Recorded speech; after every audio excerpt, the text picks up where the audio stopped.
Di sini Ibu akan jelaskan kembali tentang jurnal khusus,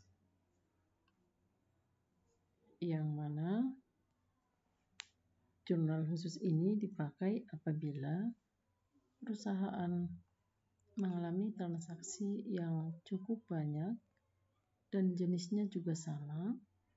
Jadi perusahaan membuatkan ada jurnal yang terdiri dari jurnal penerimaan kas, ada jurnal pengeluaran, ada lagi jurnal pembelian, ada jurnal penjualan. Jadi masing-masing jurnal ini masing-masing transaksi sudah dikelompokkan di dalam satu jurnal yang namanya jurnal khusus. Kita bahas yang pertama adalah jurnal penerimaan kas. Jadi yang masuk ke jurnal penerimaan kas ini adalah khusus yang menyebabkan kas mengalami penambahan. Jadi ini tetap kita pakai atau kita isi tanggal, nomor buktinya yang tetap kita ambil dari bukti transaksi. Ini ada perkiraan yang dikredit, ini ada kolom debit, ini batasnya.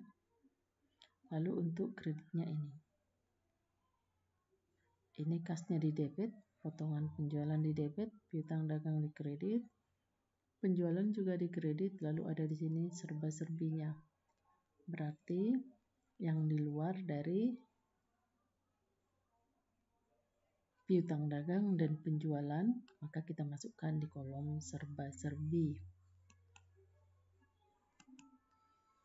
Ini jurnal pengeluaran kas, berarti jurnal ini hanya menampung transaksi yang menyebabkan kas kita mengalami pengurangan. Di sini, kenapa kas kita berkurang? Bisa karena membayar utang dagang, pembelian secara tunai, atau di sini juga khusus pembelian barang dagangan. Jadi kalau kita melakukan pembelian, misalnya pembelian perlengkapan, maka kita masukkan di serba-serbi. Lalu misalnya kita melakukan pembayaran gaji, kita juga masukkan di serba-serbi. Jadi ini adalah khusus untuk pembelian barang dagangan.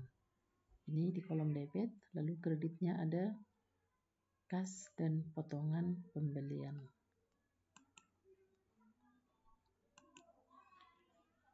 Selanjutnya ada jurnal pembelian, yang mana jurnal pembelian ini ada perusahaan yang memakai hanya khusus sebagai pembelian barang dagangan. Jadi kalau dia hanya khusus sebagai pembelian barang dagangan, jadi kita hanya pakai tanggal, nomor faktur, perkiraan yang dikredit, referensi, langsung masuk ke utang dagang. Jadi tergantung kepada perusahaan tersebut yang mana format jurnal yang dipakai. Tetapi yang pastinya ada aturan yang harus dipatuhi sehingga nanti pada saat melakukan atau menyusun laporan keuangan, maka akuntan tidak akan mengalami kesulitan. Jadi jurnal pembelian ini di sini digabung antara pembelian barang dagangan dan pembelian di luar barang dagangan, tetapi dia adalah secara kredit. Jadi ini khusus pembelian yang dilakukan secara kredit, jadi tidak tunai. Kalau dia tunai, kita akan masukkan di jurnal pengeluaran kas. Ini yang terakhir ada jurnal penjualan.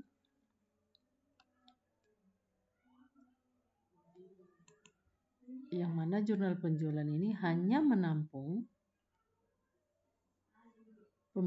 penjualan barang dagangan secara kredit, jadi tidak tunai.